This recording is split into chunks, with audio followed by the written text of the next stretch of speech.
Qu'est-ce que le foie gras et comment se soigne-t-il? Si le foie gras est dû à l'alcool et que le malade arrête de boire, sa condition peut s'améliorer en 6 semaines. S'il continue à boire, cela peut se transformer en cirrhose.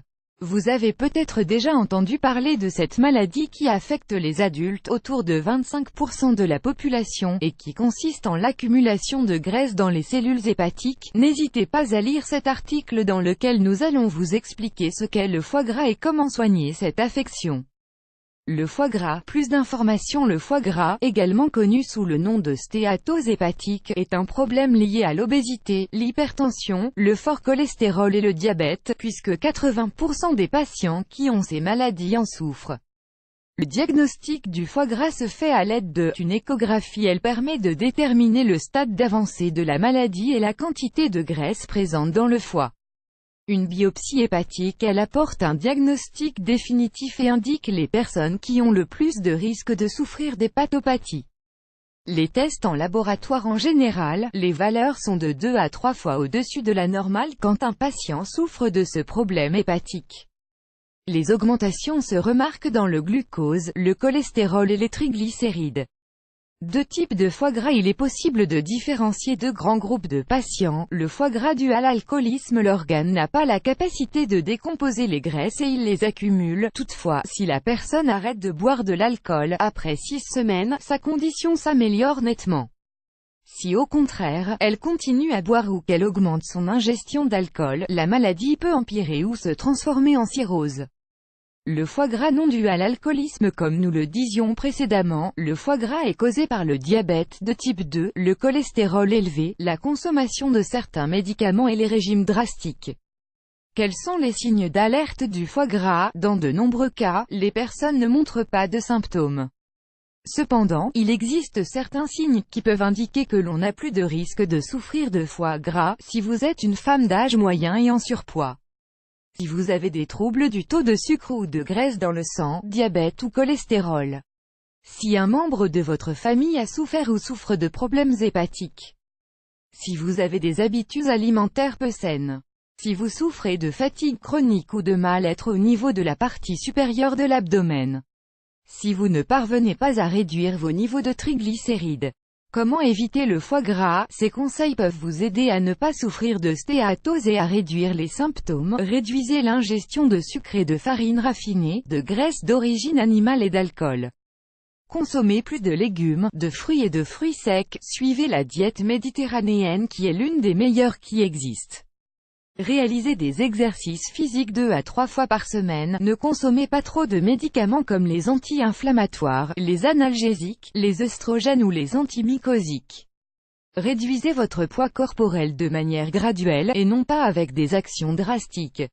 Augmentez l'ingestion d'antioxydants. Vaccinez-vous contre les hépatites A et B. Recettes naturelles pour lutter contre le foie gras. En plus des conseils indiqués précédemment, les remèdes maison suivants peuvent vous être très utiles pour lutter contre stéatose hépatique. Le chardon-marie. Cette plante dispose de nombreuses propriétés et selon les études récentes, elle sert à réduire la graisse dans le foie. Elle améliore également les fonctions de cet organe, augmente la régénération hépatique et permet de décomposer les graisses qui s'y accumulent. Vous pouvez consommer un complément de chardon-marie, on en trouve dans les magasins naturistes, ou réaliser des infusions. Ingrédients: une poignée de fleurs et de feuilles de la plante, une tasse d'eau, 250 ml. Préparation: mettez à bouillir l'eau avec la poignée de chardon-marie et laissez cuire pendant 5 minutes. Retirez du feu et couvrez pendant 5 minutes de plus, filtrez et buvez. Vous pouvez sucrer avec du miel si vous considérez que cette boisson est trop amère. Le gingembre. Étant donné qu'il contient des antioxydants et qu'il aide à réduire les triglycérides, le gingembre est excellent pour soigner le foie gras. Certaines personnes préfèrent râper le gingembre dans leur salade, leur soupe ou leur tarte par exemple. Nous vous conseillons d'en faire un thé. Ingrédients: un cuillerée de gingembre râpé, une tasse d'eau chaude, 250 ml, un sachet de thé. Préparation: préparez l'infusion comme d'habitude. Retirez le sachet et ajoutez le gingembre.